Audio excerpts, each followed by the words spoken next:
Hey there. Welcome to another episode of Career Retrospectives right here on the Super Review Show Network. I am joined by my two incredible friends, Kyle and Mike. What's going on, guys? Hey, coming at you again from my phone.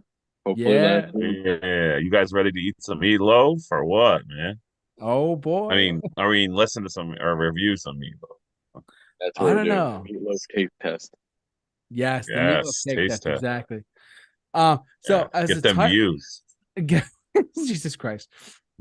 Anyways, so as the title of this podcast suggests, alludes to, and whatnot, this was an album that turned 30 this year in 2023. It came out in 1993. And I said to Kyle, I'm like, let's I think it's worth talking about.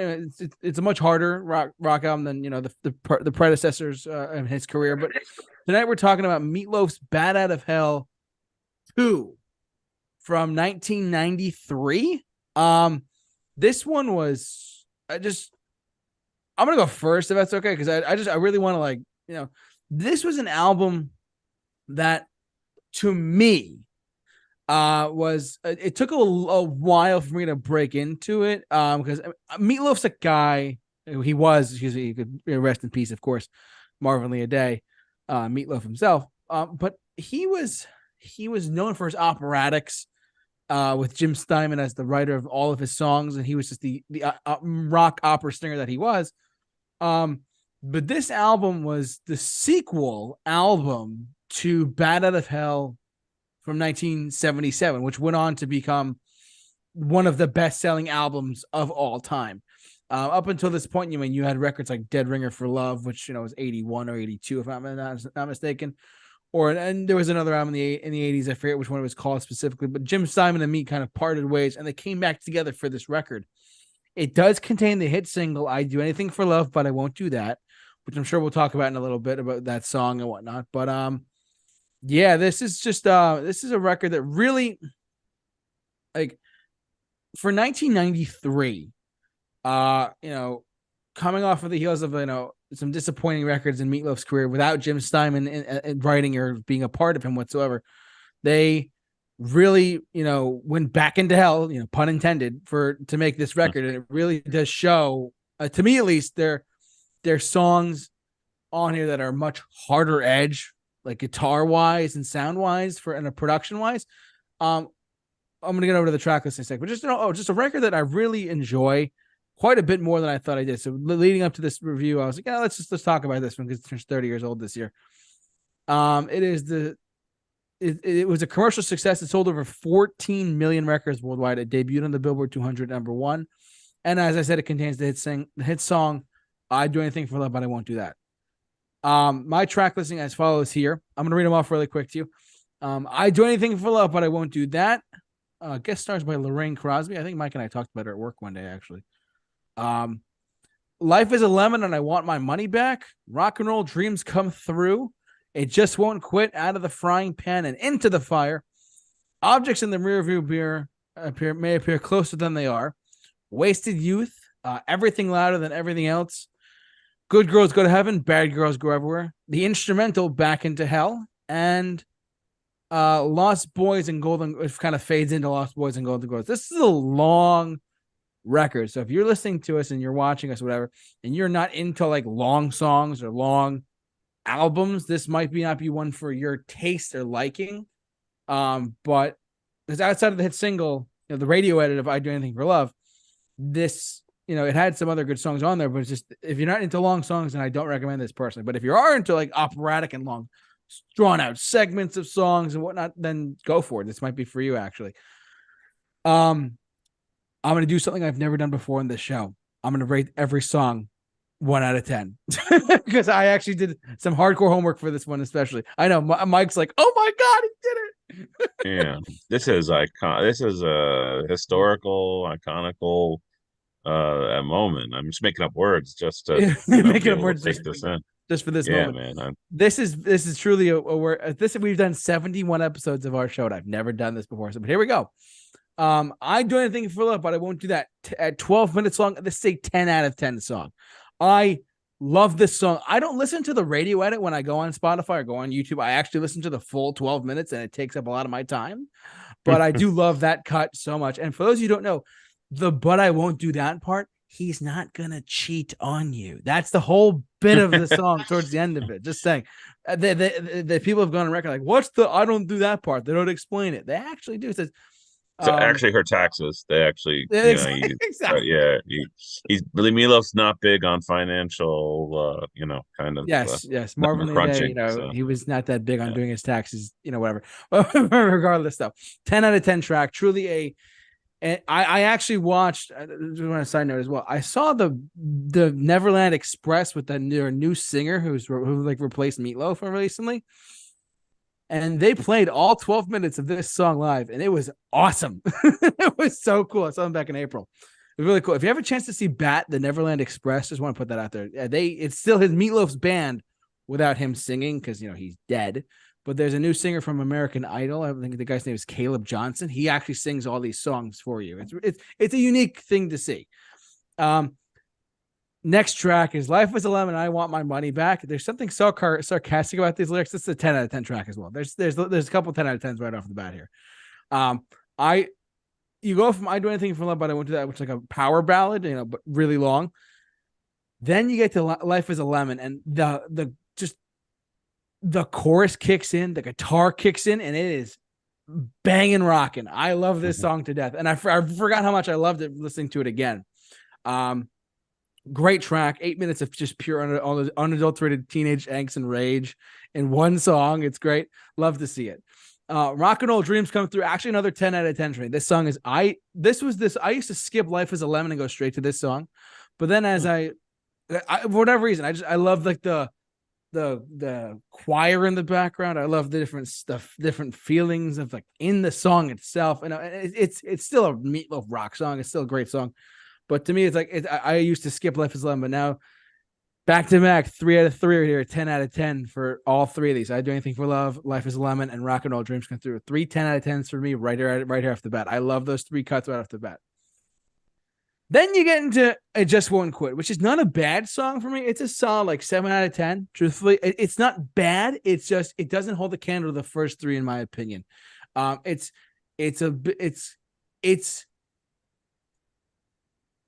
not bad. It's just it doesn't, like I said, it doesn't hold the candle. It's not as close as it's like I skip it more frequently than I thought I did. It doesn't have that recognizability to me at least. And then so 7 out of 10 for there. "Out of the Frying Pan Into the Fire," this is a solid 8 out of 10. The guitar work on there is incredible. Jim Steinman knew what he wanted out of these songs, and the harder it got, the better it was. I do love that song, "Out of the Frying Pan Into the Fire." The guitar work on that is really solid in my opinion. And then you get to the second longest song on the record, which is "Objects in the Rearview Mirror." Objects in the Rearview Mirror may appear closer than they are. Long title for a song. Ridiculously long. I don't know how. Listen, you can name a song whatever you want. I mean, I love It's the End of the World As We Know It, and "I Feel Fine" by REM is in my top 25 favorite songs of all time. And long titles don't bother me, except when they don't fit on my car screen on Spotify. Let's just put it that way. So I just want to put that out there. It's a really good ballad, though. It is really long. They did release a radio edit of it. But it feels a little dragged out at times, but I do enjoy it. It's a solid 6 out of 10 for me. Nothing too crazy, nothing too much, but it's not a bad song. It's there. And I do like it though. "Wasted Youth" with Jim Steinman. I forgot about this track going into "Everything Louder Than Everything Else." I have to say, Jim Steinman's just like 2-minute monologue of like him, like just the guitarist Chuck Berry Red. And for those of you know what I'm talking about, good for you. Like the guitarist Chuck Berry Red. "I go and smash the guitar.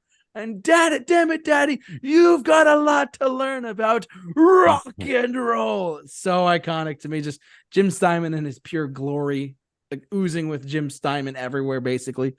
It's not really a song though. I would just call it like a interlude of like him yelling and screaming, basically. Still good though, but it's not a song though, so I can't really rate it as a song. I'm giving it a solid 6 out of 10 for that one as well. Just because it's just the imagery in that and him screaming is just great. Then you get to "Everything Louder Than Everything Else." Man, the guitar work, Meatloaf's vocals are incredible on this track. This is an 8 out of 10. "Everything Louder Than Everything Else" is an 8 out of 10 for me. I really like this track a lot more than I thought I would. Re-listening to it again, I listened to this album like years ago now, and I went back to it for our stream tonight, and it's a solid track. Definitely out of 10. Good Girls Go to Heaven, Bad Girls Go Everywhere. Kind of a repeat in a sense, sound wise, for most of the songs on the record. I wouldn't go as far as to call it filler, but it is kind of just there. In my opinion, it's a solid, 6.5, 7 out of 10 for me. It's not bad. It's just, again, it's kind of like Objects in the Rearview Mirror. It's there. It's just not as prominent as the first 3 tracks, or as Wasted Youth going into Everything Louder Than Everything Else, or Out of the Frying Pan Into the Fire. There's a lot of it's not bad. It's just kind of there, but I like it overall. It's a solid 6.5 or 7 out of 10. The 2-minute instrumental of Back into Hell, gotta love it. It's the kind of there. I'm not gonna really rate that though, because it's just an instrumental of like just noise basically. But going into Lost Boys and Golden Girls though, really good track overall. Kind of a quieter, not saying quieter, but just a softer, quieter song to close out the record. 7 out of 10 for me. Nothing too crazy, nothing too ambitious, nothing too dramatic or too bombastic, operatic, nothing too crazy like that. But it is a good song though overall. Solid 7 out of 10 for me on there on Lost Boys and Golden Girls. Lost Boys and Golden Girls. Excuse me. Can I talk tonight? Maybe. Say that 3 times fast. Literally. No, because there's so many long titles on this album. I'm like, oh my God, what's happening? But no, overall, like, it's funny. It's funny. Bad Out of Hell to me is a masterpiece. The very first one, from 77. I love that record to death. It is one of, and I did hear it live completely when I saw Bat the Neverland Express. I heard the whole album live, and it was really something. I was crying. I'm not gonna lie. I was actually crying in the venue that I saw them at. And hearing For Crying Out Loud, and hearing like Bad Out of Hell, and I Do Anything for Love, and Life is a Lemon, all these songs live, I was crying a lot more than I thought I would be. But it was a beautiful show it's not Meatloaf, but still Caleb Johnson singing his Meatloaf songs though. But if you're looking for any Meatloaf music, just go see the Neverland Express. That's a really good, it's Meatloaf's band just without him there as a new singer. It's really, really good touring, truthfully. So going into this Bad Out of Hell 2, Back into Hell, I'm going to rate this album at a solid 8.5 out of 10. The good songs are really good, but what weighs it down a little bit are the other tracks on here. Like, It Just Won't Quit. It's good, but it doesn't hold up as much as I thought it would be. Or like Jim Steinman just screaming Wasted Youth, and his whole monologue there. Did it add something to the record? No, but it's kind of just there. But overall, though, there are some really solid songs on here, such as I Do Anything for Love, Life is a Lemon, Rock and Roll Dreams Come Through. A lot of the harder edge songs on here are really solid, but the ballads didn't really deliver as much as I thought they would be. So I'll overall an 8.5 out of 10 for Bad Out of Hell is a 10 out of 10. Perfect album, start to finish. But this record, truthfully, to me, is a solid 8.5. It's not quite the 10 out of 10 that some people make it out to be. It was a commercial success, though, like we talked about. But this is a really solid, it's not Bad Out of Hell 3, thank God, because we wouldn't have to talk about that. That was really, Kyle and I talked about that at one point, just separately. But yeah, but Bad Out of Hell 2, Back into Hell, a solid 8.5 out of 10. It kind of brought back some nostalgia for me because I love a lot of these songs more than I thought I did. That's just me personally. But yeah, 8.5 out of 10 for me for Bad Out of Hell 2. Who would like to go next? I want to hear Kyle's thoughts on this. Okay. All right. Take that away. Your head is just in a piece of meatloaf right now. Yes, Kyle literally has meatloaf. My background. So I'll start by saying I'll start with where I agree with JT on. Bad Out of Hell, the first one, is one of the best albums of all time. Objectively speaking, I love that album, but objectively speaking, it's an incredibly well-written album, well-structured. Lyrically, it's fantastic. Vocally, it's some of the best vocals you'll get in the rock genre out there. Composition-wise, it's a flawless album, front to back. Hands down, 10 out of 10. Now I'll go into where I disagree with JT. This one, to me, did not hold a candle to the original Bad Out of Hell, with a couple notable exceptions. which I'll get into. But for me, I actually felt the opposite of JT on this one, where I didn't. I found the more hard rock aspects of this to be the weakest points. Like outside of some uh, very well done guitar work, I felt like the parts that were harder rock and here where they tried to really go for that hard rock aspect ended up feeling repetitive and lengthy. Where I feel as though Meatloaf shines really when he does the ballads and the more operatic singing. But I'll just go through the same thing as JT track list here. And I'll start with a controversial opinion here. I do anything for love, but I won't do that. 7 out of 10. This long 12-minute version, absolutely 7 out of 10. The radio edit, I'll tell you, radio edit, I'll give it 10 out of 10. But as it is on here, it's so long. It needs to be cut down. The radio edit did it such a big favor. The first album, the first Bad Out of Hell album, the long songs on it worked because they used the length to its advantage. It had different movements, had different things going on in the tracks. This one, this 12-minute version, just has this one same part repeating very often. And also you just keep thinking it's about to end, and then it doesn't, and then it keeps going. So the great parts of it are great. The rest of it just kind of, you could easily cut minutes off of it, and it improves the song greatly. 7 out of 10. Life is a Lemon and I Want My Money Back. Way too long for me. Again, same kind of thing. Boring, repetitive. How many times in like 8 minutes do I have to hear this man say, I want my money back? It's a lot. Again, shorter would have really benefited it. This is a 5 out of 10 for me. I don't hate it. It's just there. Rock and Roll Dreams Come True. This is a little step up from that one. True. That's a 6 out of 10 for me. Sorry, yes, come through. Thank you, Mike. Also, can I just say I hate the song titles on this album. Long. Either way, but I don't hold that against it. Again, so this song 6 out of 10.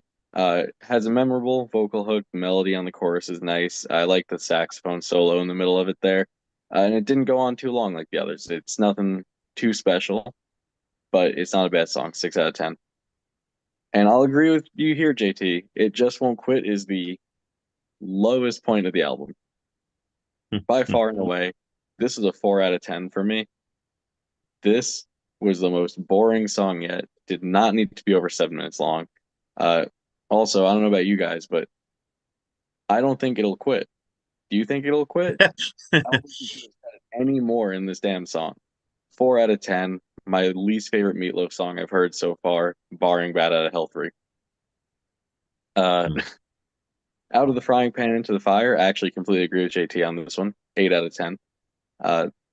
Interestingly enough, and I wonder if this is a purposeful thing on Green Day's side, but the intro to this one sounds very similar guitar-wise to the intro to their song Revolution Radio. I was just thinking the same thing. Very, very similar, like almost to a T. Yeah. And this one, so far, up till this point on the album, this song has the closest to the original Bad Out of Hell sound. Slightly missing that the bombasticness and memorability of it. But this is kind of the closest we get to that point up until here. So 8 out of 10 on this one. Objects in the rearview mirror, blah, blah, blah, blah, blah. 10 out of 10. Here's the best stretch of the album. 10 out of 10 here. By far my favorite song. Felt like it used its length properly. Has different movements throughout it. The lyrics are actually really good. Best lyrics on the album. Overall, lyrically, I felt like this album really didn't hold a candle to the first Bad Out of Hell. And I really like the callback in here to Paradise by the Dashboard Light. It's very well done. Straight 10 out of 10 here. Love this track.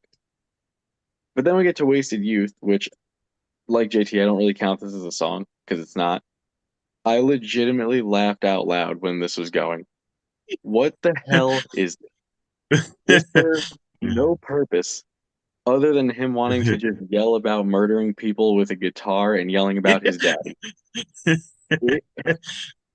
It really just did not need to be here. Uh, and so my problem with this is it sounds like something that an angsty teenager would write, right? But at this point in their careers, they were very far away from being angsty teenagers. Yep. They were, God, they had to be at least 40 to 50 years old at this point, right? I I mean, would say how at old were least they 40, when yeah. Bad Out of Hell 1 came out in 77? Yeah. Now Kyle, you made excuses for Blink 182. 50-year-old guys Yeah. talking about me. But those are fun, but those are funny like jokes. Those are funny songs. This This is that was just it was pretty weird. funny. It was pretty funny though. Like the fact that he was gonna kill his dad with a guitar, and all of a sudden his dad's like, son, this is not how Yes. you treat a musical instrument as I'm about to Yes. kill you with this. That is pretty funny. You have I to agree. admit. That was funny. That Yeah, was really yes. funny. But I was laughing even before it started because it was just so corny and like cringy. Oh my God. But I can't rate this. It's not a song. I'm not going to assign any numbers to it.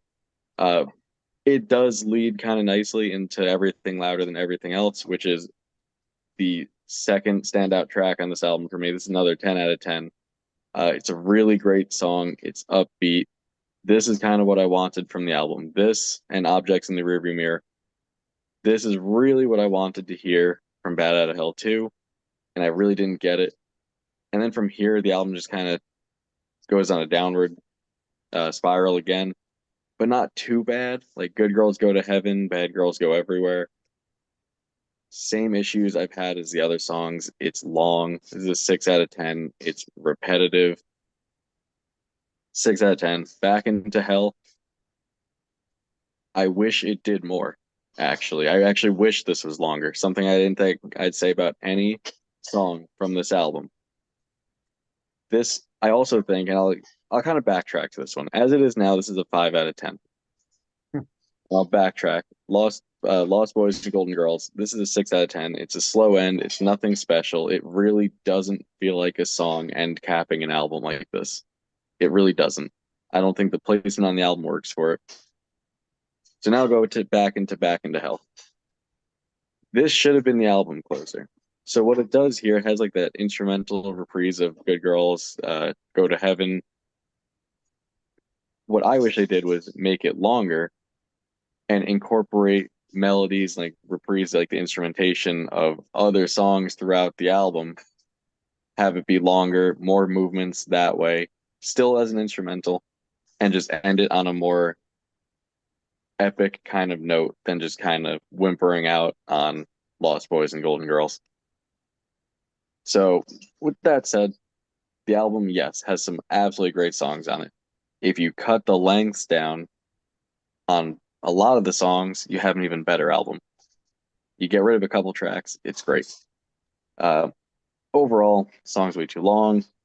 And my problem is it doesn't use the length of its time to its advantage. I have nothing against long songs. I think that Bad Out of Hell was great. It used its length to its advantage. He actually did interesting things with the compositions instead of just repeating the same chorus lines over and over. That's what I feel like this one fell flat quite a bit. I was kind of hoping for a little bit more ballads on this one. Overall, decent album. Uh, but I got to go 6 out of 10 on this one. I expected to give it a higher score. I have a feeling I'm going to be the villain here, but we'll see what Mike has to say. Why would you assume such a thing, sir? I am always the villain, and I will always hug the villain role close to my heart. So how dare you, sir? I am very offended. Let me take you back to a time, 1993. Grunge began to dominate the charts, folks. Nirvana, we had a Siamese Dream with the Smashing Pumpkins. We had Pearl Jam. All the contenders are entering the stage, and but alas, folks, we still have our Rush and our Aerosmith and our other contenders still fighting back, trying to revive their sounds and be relevant. My, such a very a troubling journey for a band to take. Journey? Did anyone say Journey? No, Journey. I don't know if Journey was on the charts at this time, but I digress. it is very interesting to hear an album in 93. I swore this came out in 87, 85 by Uh, some of the hair rock stadium anthem feels to some of these tracks. And for sure I was taken aback, aghast when I realized that this was 93, which I appreciate a throwback sound, especially in a kind of an era where you're trying to reach new fan bases, especially today. Very few bands they're afraid to do a throwback sound unless it's got a really glossy kind of modern finish to it. Doing a pure throwback sound is dangerous. Whereas, and I think this time was more forgiving, which is fair. Um, so taking all that into consideration, it's actually kind of amazing listening to this album how much the Killers actually seem to borrow from, like, even his vocal deliverance, the way he quivers his voice. It reminds me so much of the Killers and how he kind of does a story song where he talks through the song about growing up as a kid or something like that. It literally felt like, man, the Killers must be major Meatloaf fans, and if they're not, then you know, I'm wrong. But it is an interesting place where people draw influences from. So, I mean, now we can't obviously talk about this album without talking about Bad Out of Hell. Original, cutting edge, just delivering a sound that a lot of people felt was way above its time. 1977, it really did bridge a lot of gaps, bring a lot of sounds together, that original album. And I can honestly say, this album is definitely no Bad Out of Hell, but I definitely enjoyed listening to this album. I was actually kind of surprised that I had never listened to this. I've only listened to, obviously, the first song off the album, through a compilation or a radio bashing into my head. Every commercial, every uh just compilation of songs presented to you had this blasting into your earwaves. Haha. And it was very one of those songs that just overstayed its welcome, in the sense of, because of the greater media kind of influence, just using it at every turn. Even in the early 2000s, you could see it come back for a Super Bowl ad as a comedic, uh, vehicle. And that is definitely something I find with this album. That a lot of those original sounds that people were using to kind of demonstrate a certain era of time will go back to some of these songs. So starting off, we got "I Do Anything for Love," running a tad bit long. I do agree with my fellow podcast hosts here, and it's um, definitely has that symptom of a long song where it doesn't, and I agree with 100% with Kyle, where it doesn't move into a different, like, it doesn't have a movement that just adds something. It just kind of uses the same thing over and over again. It was done by 9 minutes, and I should have ended at that point. I do love this, what Meatloaf or Jim Steinman does on every song. He or some most of the songs, he ends it with some shredding guitars that almost bring that epicness to a climax there. And definitely would have preferred a radio edit here at a 10 out of 10, but I would give this an 8.5 out of 10, running on the tad bit long side. But I do agree with you guys. 10 out of 10 if this was the radio edit. 8.5 out of 10 for me there. Then we move on to some of my lesser liked songs on the album. I do have to agree with Kyle here. "Life is a Lemon," "I Want My Money Back" feels very hair metal, stadium rock esque, and I find that that's not the Meatloaf I want. And I do side with Kyle in that. I want the bombastic rock opera feel, and here I'm kind of get it. We got those metallic riffs, but they just kind of repeat through this whole song. They don't offer much in the world of change and movement. Definitely runs longer than it needs to. It's a 6.5 out of 10 for me. Not a terrible song, very, definitely better than a lot of music you could hear out there. Just needs some change. It needs some freshness. It needs some movement, some a better composure, composition in this song. Moving on to Rock and Roll Dreams Come Through. 6.5, it's mid-paced, smooth 80s rock anthem feel to it. The backup singers, you'll find that a lot of these songs have backup singers, and they really do create that rock opera feel. And they kind of show through here. Plods along, it delivers a catchy song chorus. But overall, it doesn't really deviate too much from kind of its path. It kind of runs out of steam halfway through. Still a solid song, but it's just kind of dancing on the edge of like where we want to be, like Bad Out of Hell. And with this kind of more modern, I wouldn't say modern, but I would say leaning towards an 80s rock feel more so than the original ever did. And then we move on to It Just Won't Quit. Now, I may be in the minority here, folks. I love this chorus sing along style on this song. And I kind of wish some of the songs that didn't have this chorus sing along style did. Now, I do admit I do hate when songs repeat lines over and over and over again. It commits that sin. Tenfold. But there is something that I do enjoy about this song. It does keep me singing. It keeps me interested. It just wouldn't quit, but I was okay with that. I it's one of those few times I do forgive that being done in a song in kind of the sacrifice of loving that sing along chorus and that just feeling of like all together now, folks, all together now kind of situation. And I do love that. 8 out of 10 for me. I definitely this is where the album began to absolutely skyrocket for me. Out of the frying pan and into the fire, 10 out of 10, folks. This piano that kicks in, it's like, yes, Meatloaf, this is what you need. It's like, I would do anything for love, but I won't do that feel, but with just the storytelling, the rock opera feel. This is Meatloaf in his best form. Great opening, very musical style, feeling for this song. Old school feel, changes tempo, definitely has that musical quality. I look for clean guitar riffs going on in there, which I really like. Accompanying the piano, it's really where he needs to be. That piano kind of kicking alongside the song.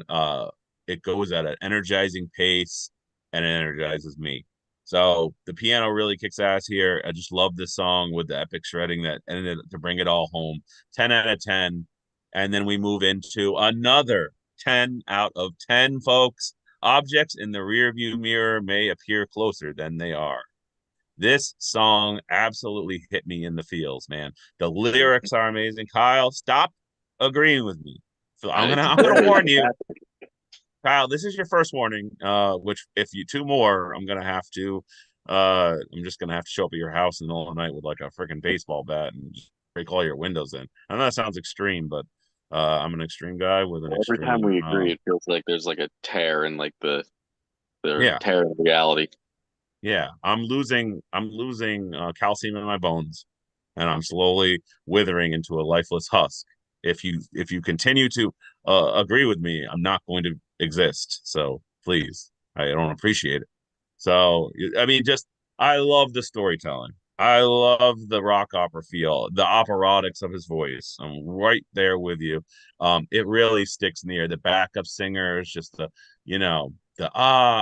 bringing this epic feel along with it. The childhood story, the friend just going out there and living fast, and like I'm right there with Kyle. It's a long song, but this is one of the few times where long songs actually live and thrive when they're just kind of delivering a story and they're doing different things alongside of it. Whereas like the first song is great song, but it just kind of just takes the same thing and it's like paste and repeat. Whereas where I feel like this guy's telling a story about his life and you're listening to the story and it's just like you want it to keep going on, and it just really does live in 10 minutes length. So yeah, kudos, bravo to Mr. Meatloaf himself. So yeah, and then we kind of come off the Wasted Youth, very cool spoken word part. I'm sorry, Kyle, I absolutely love the cheese.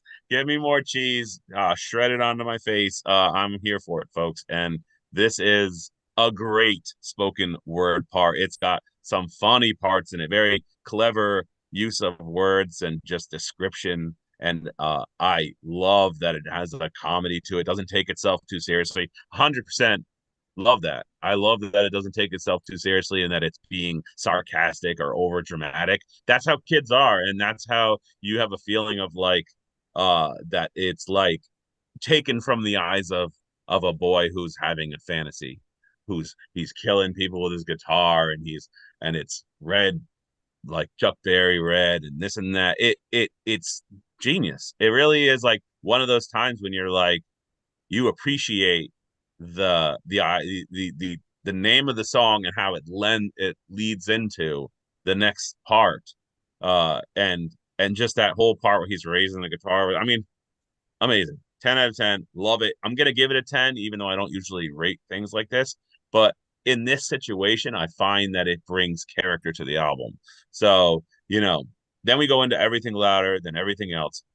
We're back to that kind of stadium hair rock feel, but it transitions with the piano and the rock opera traditional sound with the synthesizer, which I think is interesting because when you hear the synthesizer, you're like, okay, we're in that rock opera, we're in that like that hair metal kind of feel.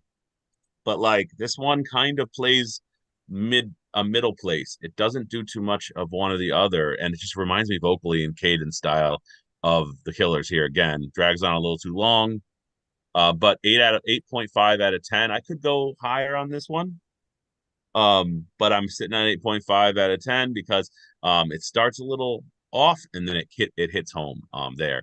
Good Girls Go to Heaven. Now, this is where we kind of, well, I agree with you guys completely, just kind of head down the slide into kind of the lesser interesting songs again. Good Girls Go to Heaven. It's got some bagpipes, crazy squeals, and bears. Oh my.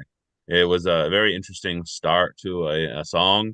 It kind of it's a fun song. It jogs along at a momentum that keeps you interested. Doesn't really hit home with the chorus. Feels a little too similar to the rest of the songs on this album. I agree with you guys right there. That it was already said. Yeah, it's just like a 6.5 out of 10. There's no song under 6.5 here, folks. That's something that's very cool. Usually I hate a song enough to give it a 5 or lower. So Back into Hell, I'm not going to rate it. Strange, felt unnecessary. Actually, I would have just, if this wasn't even there, I probably wouldn't have even batted an eye. It definitely leads into another song who I felt wasn't a great ending was Lost Boys and Golden Girls. I just wanted a more recognizable chorus. I wanted a sing-along anthem. I wanted a big ending. I wanted more, but I got what felt like underwhelming and but still solid, just underwhelming, 6.5 out of 10. So yeah, now I do award albums points for being an entire project together. That's something I'm going to do here. So I'm going to do 8.5 to meet JT at an 8.5 out of 10, which, here we are, JT. We're high-fiving over top of Kyle while staring at him with judging eyes. But anyway, we're going to go ahead and give this one, folks, an 8.5 out of 10. It's a solid album. I really do like the cheese. I like the corniness. I like that it's playful. I like that it doesn't take itself too seriously. I think that's great. And it's in a place that allows that thing to flourish, whereas like it might not be the same elsewhere. Is it Bad Out of Hell? Absolutely not. Bad Out of Hell is a 10 out of 10. It is iconic and cutting edge, whereas this one feels like it does happen to follow and like I won't say algorithm, the the cutout of like what you do for a rock opera, and it tries some new things and kind of falls on its face. But when it wants to go back to what you should do, it hits a home run. And I think somewhere between that, with some cool little pieces cutting in, and obviously that iconic song that started off on a high note, when it falls on its face, it still does better than other songs did, like amongst the rest of the 10 out of 10. So yeah, 8.5 out of 10 from me on this one. And definitely thank you, JT, for reminding me that even 16 years later, 16 years from Bad at Hell, that you can still, is it 16, 77, 87? Yeah, something like that. 70 to 80 to 90 to 93. Okay. You can still kind of channel the spirit of what was done in the original. The spirit's there. It's just some of the substance, the writing is a little repetitive, needed to be polished more, and needed to be composed better. But within that, you're still able to pump out like a solid 8.5 album that really kind of like is a companion piece to a much kind of more mighty album, but still a companion nonetheless. Now Cool. we need to do Bad Out of Hell 3. Oh God, no. No, Kyle. So whoever said that, You know that that man that's shut not his on mic off. Spotify Right? anymore? Yeah, it's not on Spotify now. Nope, they took it off years ago. That tells you something right there. But I just wanted savage. You guys were saying something before we just end our stream tonight. I want to say they did do on the on Spotify on the deluxe edition or whatever they had like the collector set or whatever, like they had like oh God, what was it? They had the radio edits are on Spotify too. Like they actually have I Do Anything for Love, the 5-minute edits are on Spotify. There is a radio edit of Objects in the Rearview Mirror as well. The radio edit of there's a ton of radio edits on here as well. Believe it or not, and they were on CD and now they're also on Spotify as well. So if you're like, it's I know you guys, the actual original track listing did not have them as 8 minutes or 5 minutes or the radio edits or this or that. They do exist on Spotify though, in case you're wondering. They do have a 5-minute version of Objects in the Rearview Mirror. The I Do Anything for Love single edit is on there as well, and so is Rock and Roll Dreams Come Through. Life is a Lemon, these are all radio. And also, it's funny, the I Do Anything for Love, there's a longer cut as well. It's actually 7 minutes. It's right here. It's actually there is a 7-minute cut of it. It says literally called longer, but still not the full album cut. That's what it's literally called that on the CD, believe it or not. Which I thought was pretty funny. I recognized the song was too long. Yeah, I mean, when they were making it, it's like it's funny. I don't know if you guys are familiar with the guy named Roy Bittan at all. He's been a pianist, a session musician. He's in the E Street Band, but he's been on so many records outside of. He played piano on Bad Out of Hell 1. He played piano on this album. He played piano on Bowie. He played the piano on Total Eclipse of the Heart. He and Jim Simon are good. Well, Jim Simon's dead, but they were good friends. You know what I mean? If you look at want to look up a really good pianist, his name's Roy Bittan. He's a really, really talented guy. But he played piano on this whole record and the first one too, and I think the third one as well too. If I'm not mistaken. But he's a really, really talented pianist. But there are like that actually just say here, I Do Anything for Love, but I won't do that longer, but still not as long as the album cut at 7 minutes and 52 seconds long. Which is, I play that version too. It's a little longer, but it's like it's not quite 12 minutes, which is still cool. So that's good. But you heard it here first. 8.5. What'd you say? 6? 6. So that boo means... that man, boo. Boo that man. No, boo. Boo that man. There should be a way you can throw a tomato, like it'll just appear on a screen and hit the screen. You know what I'm saying? Like that would actually be kind of cool. Like we're gonna have to look like that exactly. Yeah, boo. Boo. So for a slight change of pace, there, Kyle is the villain tonight with a 6. Yes. And don't worry, there's not really like super bad songs on here, but like there are some really solid tracks overall if you want to dive into his catalog a little bit more. So. Outside of Bad at Hell and I Do Anything for Love, but I won't do that. So I'm very glad we're able to do this.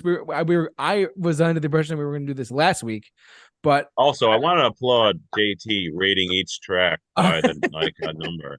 I'm sorry, but we gotta take a break here to just. I mean, I was very impressed. It's like our boy is growing up. But that's it, man. I'm proud of you, man. I'm proud of you, sir. Appreciate done. that. Thank you. I'll be here all year doing this for God knows how long. So here we go. No, but that's gonna do it for us, guys. Thank you so much for watching, listening. However, you enjoyed us tonight. If you've liked what you've seen or heard here, follow us on our Spotify or Instagram or Facebook, wherever you can find us. And also don't forget to subscribe to us on YouTube as well. We do this as a live show on Mondays, EST time in the evening, typically around 5 or 6 o'clock. And I want to thank Kyle and Mike, of course, for doing this as always with me. Kyle, is Q&A podcast coming back at all? Yep. Once the computer's back up and running. Awesome. Yeah. See, Kyle's been he did Blink-182 and he did Meatloaf on his phone, and I applaud him for even like trying in general to put this one out there. So it's been a big help for him and his Meatloaf background there. So yeah. Recipes are online through our site if you're interested. And you can go to our merch store and find cookbooks. The link's in the description below. Check it out. Link in the description. For the best, the best Meatloaf you'll ever be able to get. So there you go. Yes. But R.I.P. to Meatloaf. And like I said though, if you have not seen Bat featuring the Neverland Express, it's Meatloaf's band with a different singer singing the same songs you know and love. It's pretty unique and interesting. And I saw them and they played 12 songs for 2 hours, which was great. So it was crazy. But yeah, anyways, I digress. Thanks so much for watching, guys. Stay safe.